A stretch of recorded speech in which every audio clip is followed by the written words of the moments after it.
नमस्कार, आप सभी का बहुत बहुत स्वागत है। मेरा नाम रोबिका लियाकत है और भारत 24 पर आप देख रहे हैं द रोबिका लियाकत शो। आज गांधी जयंती है, शास्त्री जी का एक महत्वपूर्ण दिन। आप सभी को, दोनों ही महापुरुषों को याद करने का दिन है। आज सबसे पहले इसी बीच बात बिहार में जातिगत जनगणना और उसके आंकड़ों की भी हुई और इसी बहाने देश में किस तरह का एक नया प्रयोग करने की कोशिश हो रही है, इस प्रयोग का मकसद क्या है, आज आपको जानना जरूरी है। फिर बात करेंगे 2024 में सनातन के सियासी इस्तेमाल की। सनातन धर्म पर राहुल का आर्टिकल आया है लिखित में, जिसके बाद बीजेपी हमलावर है।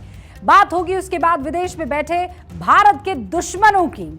आखिर भारत को कई जख्म देने वाले ये दुश्मन एक एक करके कैसे ढेर हो रहे हैं और क्यों ढेर हो रहे हैं, इसके पीछे कौन है, आपको बताएंगे। और आखिर में बात करेंगे देश के अंदर बैठे उन तत्वों की जो एक बेहद खतरनाक साजिश कर रहे हैं, हजारों लोगों की जान से खिलवाड़ करने का मंसूबा बना रहे हैं।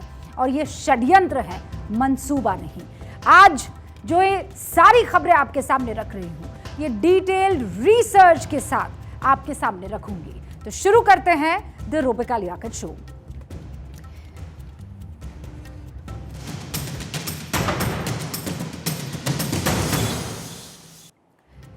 देश में करीब 93 साल बाद एक बड़ी हलचल आज हुई, जिसे देश की सियासत में एक बड़े प्रयोग के तौर पर भी देखा जा रहा है। यह प्रयोग हो रहा है देश को जातियों के जरिए पहचानने का या जातियों में देश को बांटने का।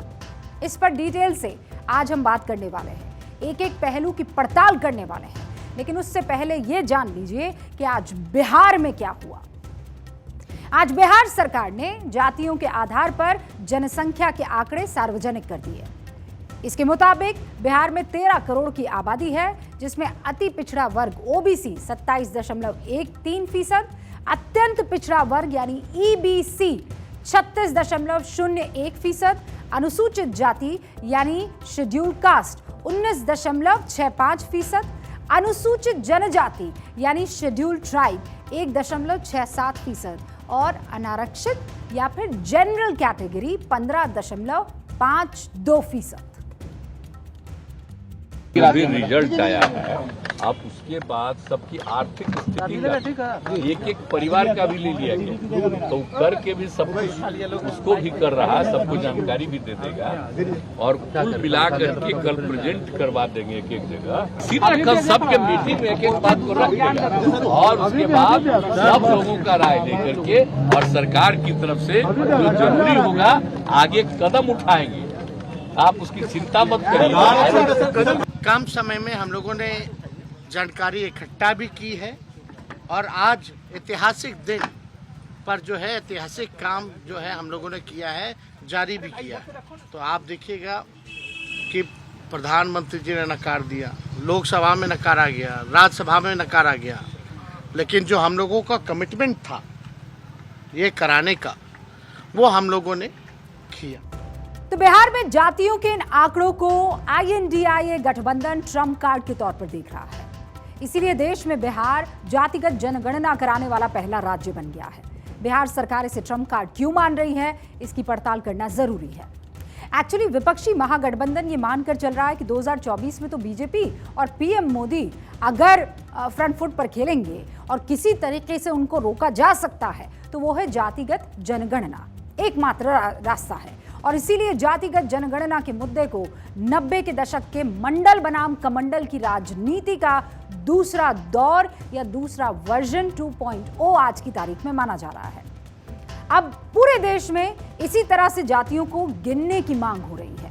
जाहिर है राजनीति में ना ये पैतरा नया है और ना ही ऐसे दाव। सभी पार्टियों को यह हक है कि वो ज्यादा से ज्यादा वोट हासिल करने के लिए राजनीतिक दाव आजमाएं। लेकिन एक आम भारतीय के तौर पर हमें कुछ सवाल खुद से पूछने चाहिए। और फिर कह रही हूं, एक आम भारतीय के तौर पर अपना धर्म और अपनी जाति मत देखिएगा। सवाल यह है कि क्या हमें वास्तव में जातियों को गिनने की जरूरत है? यह दाव देश को आगे ले जाएगा कि पीछे ले जाएगा? क्योंकि एक तरफ हम 2047 तक विकसित राष्ट्र बनने का संकल्प ले रहे हैं देश के तौर पर, और दूसरी तरफ जातियों के दलदल में भी फंस रहे हैं। मैं कहूं तो और ज्यादा धंसने की तैयारी कर रहे हैं। इस जनगणना में कौन सी जाति कितनी है, पहले ये देखिए आप। इसकी जानकारी सामने आ गई है। आप जानते हैं बिहार में जातिगत जनगणना जो है उसमें मुसलमान जो है वो 17.70, यादव 14.26%, कुर्मी 2.87, कुशवा 4.21, ब्राह्मण 3.65, भूमिहार 2.86, राजपूत 3.45, मुसहर 3%, मल्लाह 2.60%, बनिया 2.31%, कायस 0.60%। ये तो बड़ी जातियां हैं। इसके अलावा छोटी से छोटी जाति के भी आंकड़े आ गए हैं इस जातिगत जनगणना में। मुसलमानों में भी अलग अलग जातियां बताई जा रही है और इसीलिए एक कैटेगरी आपने देखी शुरुआत में।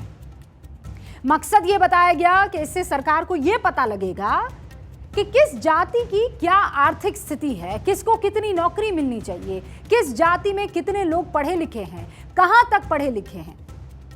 ये तो जानना जरूरी है। इस दलील पर मैं आपके सामने कुछ आंकड़े रखना चाहती हूं। पीएम आवास योजना 4,13,47,545। आयुष्मान भारत, सिर्फ आंकड़े देखिएगा, फायदा किस किस को पहुंचा है। 5,63,80,313। उज्ज्वला स्कीम 9,58,59,418। धन जन योजना 50,48,00,000 लाभार्थी। अटल पेंशन योजना 5 करोड़। घरों में शौचालय 11,28,27,233। खुले में शौच मुक्त गांव कितने हुए हैं? 4,45,636। और नल जल कनेक्शन यानी हर घर जल 13,17,86,863। ये सब केंद्र सरकार की योजना है। क्यों गिना रही हूं, इनके लाभार्थी आपको क्यों बता रही हूं, आज तक हर योजना का फायदा कितने लोगों को मिला, इसका डेटा क्यों बता रही हूं? इसलिए क्योंकि ये सवाल आप भी पूछिए अपने आप से कि क्या इन योजनाओं में सरकार ने ये पूछा कि पहले जाति बताओ तब फायदा मिलेगा?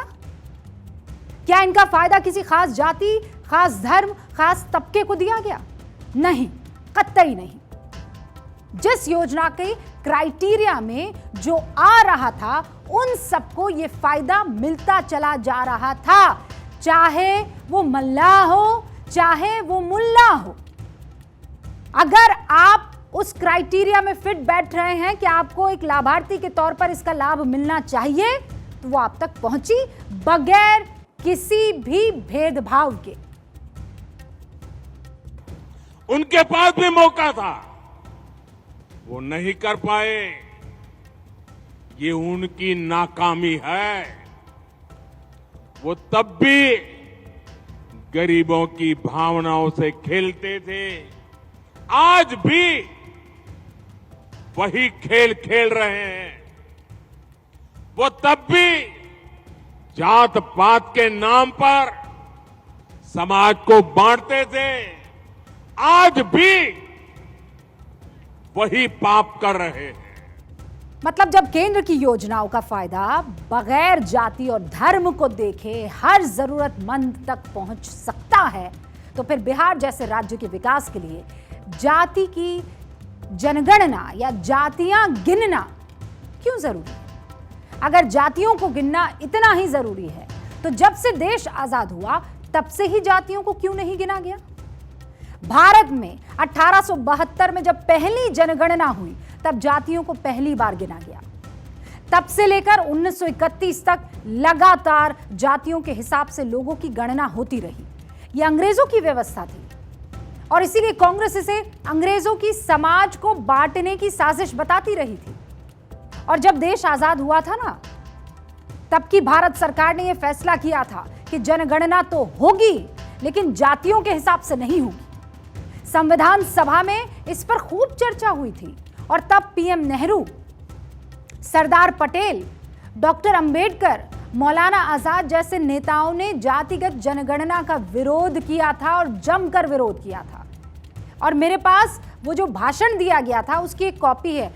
अगर मैं वो पन्ना आपसे कहूँ कि मुझे एक बार पकड़वा दें, तब तक मैं सिर्फ ये बता देती हूँ कि सरदार वल्लभ भाई ने 23 फरवरी 1951 को क्या कहा था। पटेल ने कहा था कि हम जातियों की गिनती नहीं करेंगे, शुक्रिया, हम जातियों की गिनती जो है वो नहीं करेंगे। ये देखिए मेरे पास है ये copy of the speech of honourable the deputy prime minister of India the late Sardar Vallabh Bhai Patel delivered on 23 फरवरी 1951। थोड़ा सा जूम कर दीजिए, हाँ, at 9:15 AM while inaugurating the conference of census superintendents at New Delhi। और ये जो मार्क मैंने किया हुआ है इसमें सरदार वल्लभ भाई पटेल की स्पीच का हिस्सा है। उसमें क्या कहा जा रहा है? The Constitution for the first time recognizes the important role of census, यानी कॉन्स्टिट्यूशन पहली बार हम इस बात का एहसास कर पा रहे हैं कि कितना महत्वपूर्ण है सेंसस यानी जनगणना।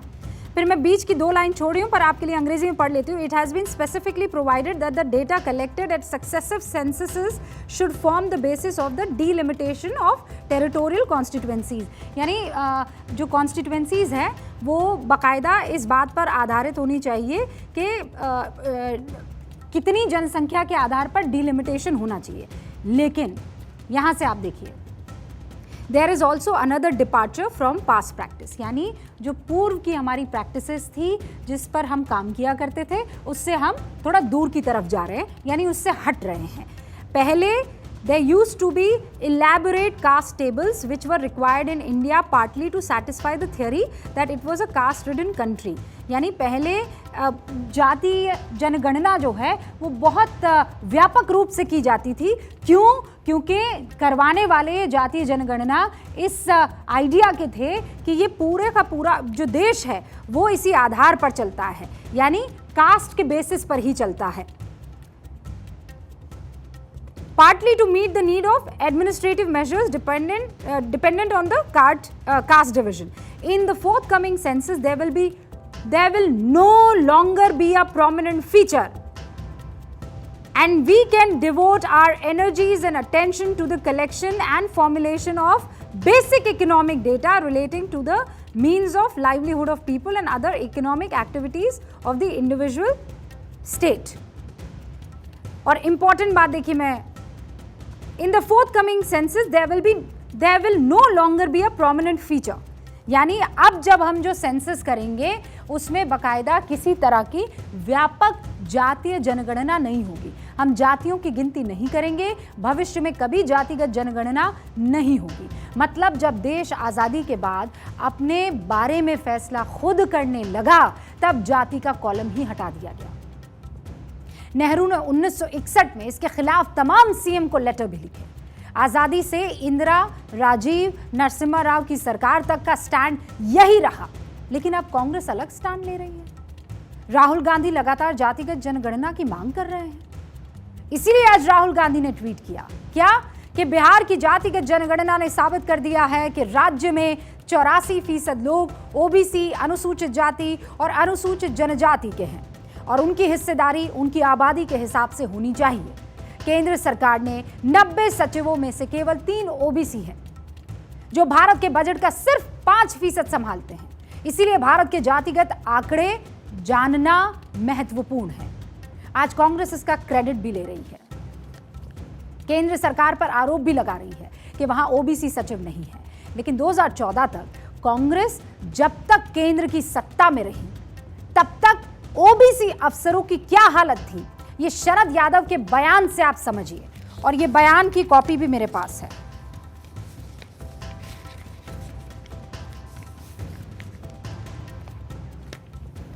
ये देखिए,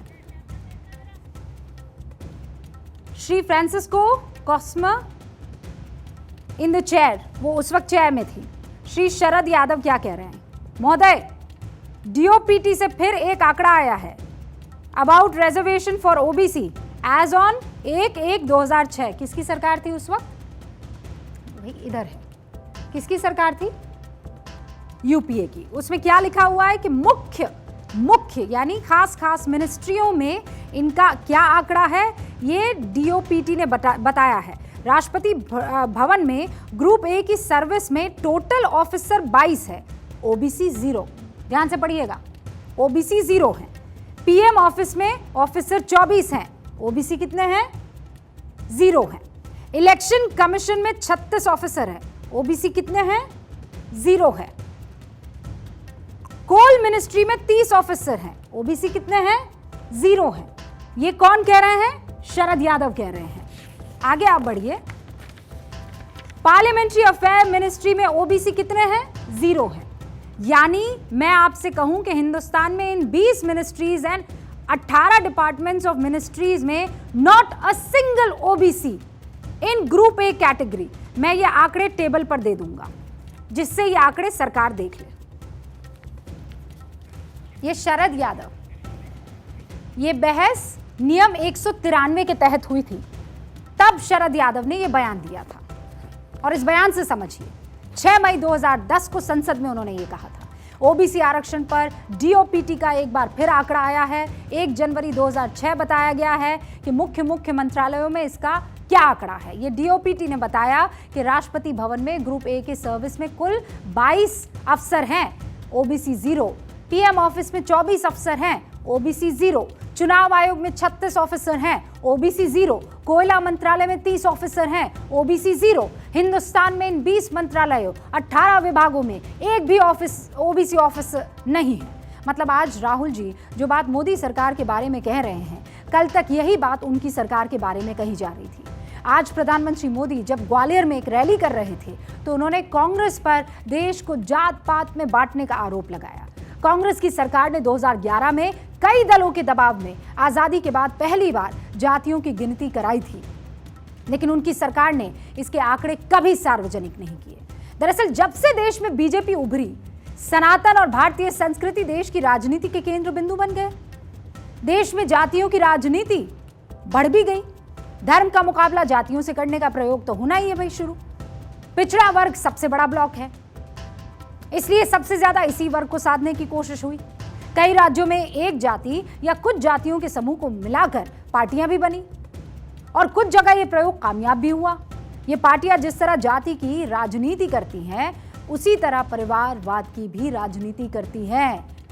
इसीलिए कांग्रेस भी चाहती है कि उसे इस राजनीति में किसी तरह जगह मिल जाए। जातिगत जनगणना दोधारी तलवार है, याद रखिए। आज जो लोग इसमें सियासी हित देख रहे हैं, उन्हें नहीं पता कि इसमें वो भी झुलस सकते हैं। इसलिए आज समाजवादी पार्टी के सांसद शफीकुर रहमान बर्क ने इस पर सवाल उठाए। इससे कैसे ये इस वक्त क्या जरूरत पड़ी है आंकड़ों की?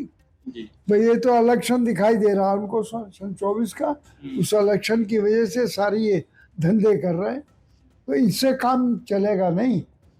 देखिए, मुल्क को खिदमत चाहिए, मुल्क को विकास चाहिए, मुल्क को तालीम चाहिए, मुल्क में अच्छा निज़ाम चाहिए।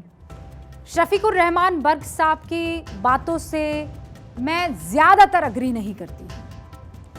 वो जिस तरीके से मुसलमानों को एक स्पेशल ट्रीटमेंट देने की बार बार बात करते हैं और उनको लगता है कि मुसलमान जो हैं वही वो ऐसी कौम है जो हर बार इस्तेमाल हो रही है, और वो कई बार ऐसे बयान भी दे देते हैं जो पूरी तरीके से कंट्रोवर्शियल होते हैं। लेकिन ये जो बात शफीकुर रहमान बर्क कह रहे हैं, ये सीधी और सच्ची बात है।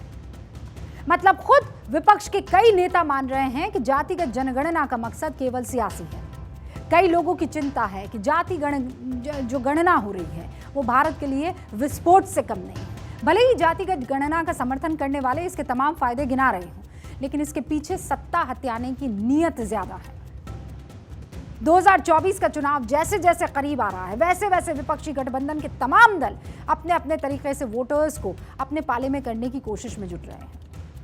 बिहार में नेताओं को प्रदेश को जातियों में बांटने में वोट दिख रहे हैं।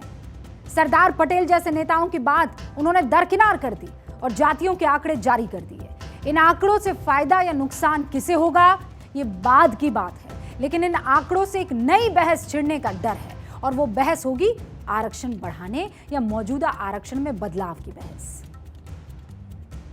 और चूंकि अब इस पर एक नैरेटिव बन चुका है, तो हो सकता है कि आप बगैर इसके तर्क को तौले अपनी जाति देखने लगे और ये सोचने लगे कि इसमें हमारा फायदा है।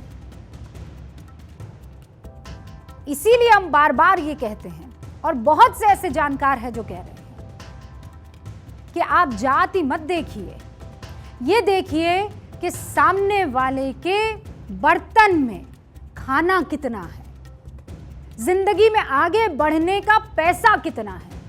फिर चाहे वो गुप्ता हो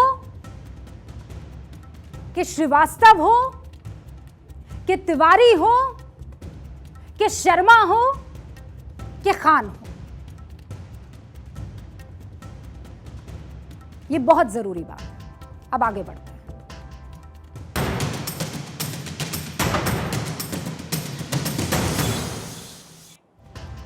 बिहार में जाति आधारित जनगणना कराई गई, आंकड़े सार्वजनिक हो गए। राजनीतिक सहूलत के मुताबिक इन आंकड़ों पर तमाम बयान आ रहे हैं। आपको बस मैं रामचरितमानस के बालकांड की एक चौपाई बता देना चाहती हूं। जाकी रही भावना जैसी, प्रभु मूरत देखी तिन तैसी। आधुनिक युग में वोटर को भगवान माना जाता है और वोटर को सभी नेता अपनी अपनी राजनीति के हिसाब से देखते भी हैं। लेकिन चूंकि बात रामचरितमानस की हुई है तो बात सनातन की भी होगी और सनातनी वोटर्स की भी बात होना जरूरी है।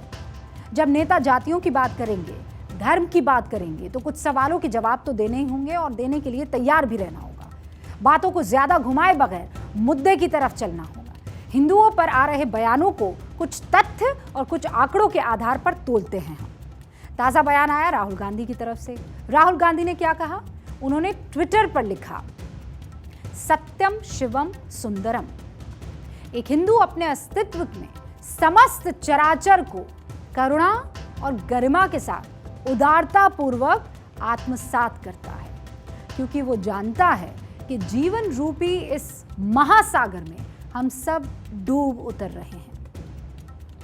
निर्बल की रक्षा का कर्तव्य उसका धर्म है। इस बयान के कुछ माने हैं, लेकिन उससे पहले एक बात और जान लीजिए। राहुल गांधी ने एक्स पर, फॉर्मली ट्विटर पर, जो भी लिखा है उसके साथ एक लेटर भी पोस्ट किया है और इस लेटर में जो लिखा हुआ है वो भी राजनीतिक मानों की दृष्टि से बहुत अहम है। इस लेटर में लिखा है, हिंदू सभी प्राणियों से प्रेम करता है, सबको अपनी राह पर चलने का अधिकार देता है, हिंदू सभी रास्तों से प्रेम करता है, सभी का आदर करता है।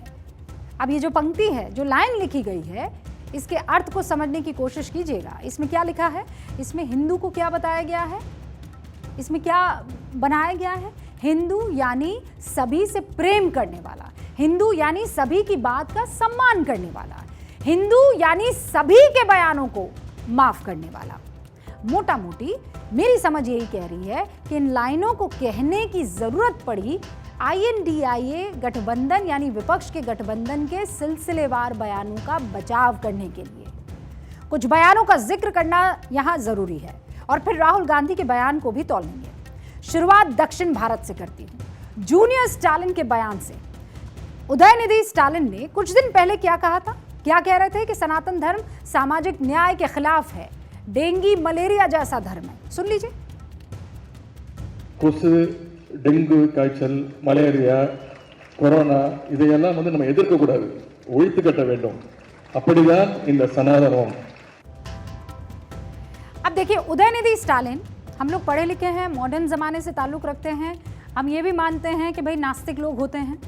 अगर ऐसा ही बयान वो न सिर्फ सनातन बल्कि इस्लाम के लिए, क्रिश्चियनिटी के लिए, जुडाइज्म के लिए, बाकी जितने भी धर्म हैं उनके बारे में अगर दे दिया होता तो हम मानते कि ठीक है, ये तो हर धर्म के बारे में बोलते, but he specifically chose Hinduism, सनातन। उदयनिधि स्टालिन ने सनातन धर्म को बीमारियों से कंपेयर किया। फिर उन्हीं की पार्टी के एक सांसद ए राजा क्या करते हैं?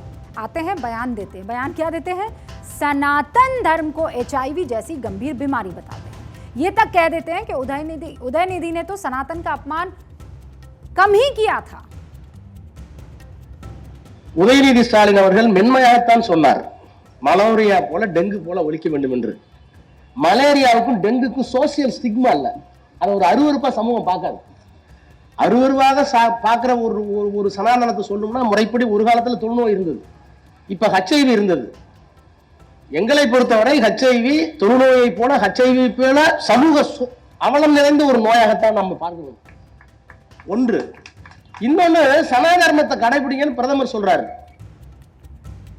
अब सांसद साहब की बात को एक बार फिर आप जो है दरकिनार कर देते अगर ये होता कि इन्होंने सारे धर्मों के लिए यही सोच रखी हुई है। ये दो बड़े नेता हैं DMK के, 2-3 दिन के अंदर ही सनातन पर गंभीर बयान देते हैं, लेकिन कांग्रेस पार्टी के चेहरे पर शिकन तक नहीं, चुप रहते हैं। पार्टी के बड़े चेहरों की मैं इस वक्त बात कर रही हूँ, और इसके पीछे की वजह क्या है जानते हैं आप? इसके पीछे की वजह सियासी है। तमिलनाडु में 39 लोकसभा सीट है, इसमें से DMK के पास 23 सांसद हैं। 2019 में DMK ने 24 सीट पर चुनाव लड़ा था, सभी 24 सीट पर जीत दर्ज की। जब DMK ने कांग्रेस को 8 सीट दी थी तो कांग्रेस ने भी सभी सीटों पर जीत दर्ज की थी। 2014 में DMK और कांग्रेस को तमिलनाडु में एक भी सीट नहीं मिली थी। इन आंकड़ों से ही समझ लीजिए कि कांग्रेस और इंडिया गठबंधन के लिए तमिलनाडु बहुत अहम है। कांग्रेस जानती है कि बगैर DMK के तमिलनाडु पार कर पाना मुश्किल है। क्या इसी वजह से राहुल गांधी ने सनातन के अपमान पर कोई टिप्पणी नहीं की, कोई बयान नहीं दिया? और अब जब चुनावों की घोषणा होने वाली है तब राहुल जी को सनातन और हिंदू धर्म याद आ रहा है।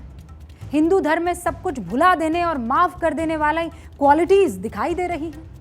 ये सब भी इसलिए ना क्योंकि जिन राज्यों में चुनाव का ऐलान होना है उनमें से 3 राज्य हिंदी पट्टी में है, जहां सनातन का अपमान कर दाल गलाना बेहद मुश्किल है। तो फिर कुछ तो करना पड़ेगा। राजस्थान में चुनाव होने हैं, कांग्रेस सरकार रिपीट करने की कोशिश में जुटी हुई है। मध्य प्रदेश चुनाव में जहां कांग्रेस सत्ता पाने की हर मुमकिन कोशिश कर रही है। छत्तीसगढ़ चुनाव जहां कांग्रेस फिर से सरकार में लौटना चाहती है। मैं ये बिल्कुल नहीं कह रही हूं कि राहुल गांधी के बयान की वजह सिर्फ यही है। वो एक बड़े नेता हैं, 4 बार के लोकसभा सांसद है, कद्दावर कद के नेता हैं, उनके बयानों के माने कई हो सकते हैं, लेकिन इन राज्यों में चुनाव है और राहुल गांधी खुद इन राज्यों में जीतने का दावा भी कर चुके हैं। We are probably winning Telangana. Right. We are certainly winning Madhya Pradesh. We are certainly winning Chhattisgarh. Rajasthan, we are very close and we think we'll be able to win. Rahul Gandhi मंझे हुए राजनेता है, शायद इसीलिए ये भी जानते हैं कि हिंदुत्व पर अगर स्टैंड नहीं लिया तो नुकसान तो बड़ा होगा। हालांकि उनकी पार्टी का स्टैंड बहुत ढुलमुल है। उदयनिधि स्टालिन ने जब सनातन का अपमान किया तो कांग्रेस अध्यक्ष मल्लिकार्जुन खड़गे के बेटे प्रियांक खड़गे उनके समर्थन में खड़े आ गए। आप देख लीजिए। Any religion that does not promote equality, any religion that does not ensure that you have the dignity of being a human being is not a religion according to me. Any religion. अब एक तरफ तो प्रियांक खड़गे सनातन का अपमान करते हैं, दूसरी तरफ उनके पिता मल्लिकार्जुन खड़गे राजनीति को सनातन से अलग बताने की कोशिश करते हैं, वो भी एक चुनाव की जनसभा में। और ये जनसभा कहाँ हो रही थी? छत्तीसगढ़ के राजनांदगांव। मैं किसी के धर्म के बारे में कहने के लिए यहाँ नहीं है, मैं सिर्फ गरीबों के कार्यक्रम में हिस्सा लेने के आया हूँ। और धर्म और पॉलिटिक्स ये अलग अलग चीजें हैं, इसको मिक्स करने की जरूरत नहीं है। मैं वो उस पर बहस नहीं करना चाहता। तो फिर मल्लिकार्जुन जी, आप तो कांग्रेस के अध्यक्ष हैं, राहुल जी को हिंदुत्व पर या हिंदुओं पर क्यों आर्टिकल लिखना पड़ गया? कांग्रेस अध्यक्ष की बात माने तो राजनीति और सनातन दो अलग अलग बातें हैं। राजनीति और धर्म दोनों अलग अलग हैं, एक दूसरे से जुदा है। तो अगला सवाल यह है कि फिर राहुल गांधी ने हिंदुत्व और सनातन चुनावों से ठीक पहले, हिंदुत्व और सनातन पर चुनावों से ठीक पहले ही क्यों ये सब ट्वीट करना और आर्टिकल लिखना सोचा? राहुल गांधी का एक और बयान आप सुन लीजिए और फिर इस बयान के पीछे के तथ्य भी आपके सामने रखेंगे। भाई और बहनों, हिंदुत्ववादी और हिंदू के बीच में फर्क है। आपको ये भाषण क्यों दिया? क्योंकि आप सब हिंदू हो, हिंदुत्ववादी नहीं। और ये देश हिंदुओं का देश है, हिंदुत्ववादी हिंदुत्ववादियों का नहीं। और आज अगर इस देश में महंगाई है, दर्द है, दुख है, तो ये काम हिंदुत्ववादियों ने किया है। कोई भी हिंदी का जानकार इस बात को नहीं समझ पाएगा और ना ही अपनी हलक से नीचे उतार पाएगा। जिसे व्याकरण की समझ है वो गांधी गांधीवादी, हिंदू हिंदुत्ववादी, इसमें अंतर नहीं करेगा। राहुल गांधी ने हिंदू और हिंदुत्ववादी की परिभाषा गढ़ी दिसंबर 2021 में जयपुर की एक रैली में। 12 दिसंबर 2021 को राहुल गांधी हिंदू और हिंदुत्ववादी का फर्क बताते हैं। संघ और बीजेपी के हिंदुत्व और कांग्रेस के हिंदुत्व को अलग अलग बताते हैं। और 8 जनवरी 2022 को उत्तर प्रदेश विधानसभा के चुनाव घोषित हो जाते हैं। ये तो सिर्फ एक चुनाव का उदाहरण और आंकड़े हैं। एक और उदाहरण आपके सामने रखते हैं। बात कुछ साल पुरानी है लेकिन चुनावों से पूरी तरह रिलेटेड है। 30 नवंबर 2017 को कांग्रेस कहती है कि राहुल गांधी जनेऊधारी ब्राह्मण है। 9 दिसंबर 2017 को गुजरात में पहले चरण का चुनाव होता है, जबकि 14 दिसंबर 2017 को दूसरे चरण का चुनाव होता है। गुजरात के चुनावों में कांग्रेस को फायदा भी होता है और तब 2017 में बीजेपी लंबे वक्त बाद 100 सीटों के आंकड़े से नीचे रह गई थी। मत भूलिए कि न केवल कांग्रेस उपाध्यक्ष श्री राहुल गांधी हिंदू धर्म से हैं, परंतु वो जनेऊ धारी हिंदू हैं। देखिए, किसी को कोई दिक्कत नहीं होनी चाहिए अपना जनेऊ दिखाने, मंदिर जाने, पूजा करने या पूजा ना करने से। आप वोट लेने के लिए कब क्या कहते हैं और कैसे पलट जाते हैं, उस बात से जरूर दिक्कत हो सकती है। सभी नेता वैसे अपनी अपनी सहूलत के हिसाब से बोलते हैं, लेकिन जब आप अपनी परिभाषा गढ़ेंगे तो फिर विरोध के लिए तैयार भी रहना होगा। जब आप ट्वीट करके कहेंगे कि हिंदू कौन है और हिंदू कौन नहीं है, तो फिर विरोधी दल के नेता आपसे सवाल करेंगे। आश्चर्य है कि वो हिंदुत्व की बात करते हैं और सनातन पर आक्रमण करने वाले लोग जो सनातन को समाप्त करना चाहते हैं। स्टालिन के बेटे ने जो कहा, क्यों राहुल गांधी इस पर नहीं बोलते? कांग्रेस पार्टी के नेता विरोधी दलों के सवालों का जवाब भले ही ना दे, भले ही सनातन धर्म को अपनी सहूलत के हिसाब से इस्तेमाल करे, लेकिन ये जान लीजिए कि अब जनता सब कुछ तौलती है, आपके रिएक्शन को देखती है। वो देखती है कि स्टालिन और जगदानंद सिंह के बयान पर आप क्या कहते हैं। वो देखती है कि चंद्रशेखर और स्वामी प्रसाद मौर्य के बयानों पर आप कब कब चुप्पी साधते हैं। जनता जानती है कि प्रियंक खरगे ने अगर कुछ कहा और आला कमान ने उसे गलत नहीं कहा, तो आला कमान भी शायद उस बयान में शरीक है। और ये जान लीजिए कि जब जनता इन चीजों को समझने और परखने लगती है तो वोट पाना फिर बीते दिनों की बात बन जाती है। अब आगे बढ़ेंगे और उन लोगों को आपके सामने एक्सपोज करेंगे जो आपके दुश्मन हैं, भारत के दुश्मन हैं और भारत की विकास गाथा के दुश्मन हैं।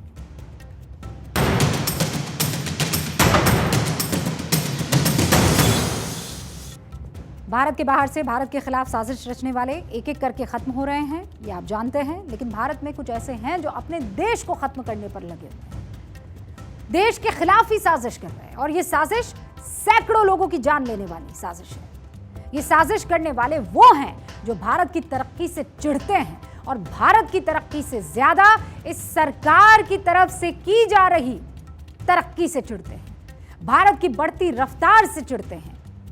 आपको एक वीडियो देखना होगा, ये बिल्कुल मेरे बगल में वीडियो चल रहा है, गौर से देखिए।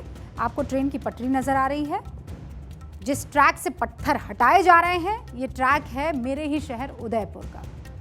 उदयपुर को जयपुर से जोड़ने वाला ट्रैक है। अब जरा एम्बियंस सुनिए। ये रखा हुआ, ये बनाओ, ये खास बस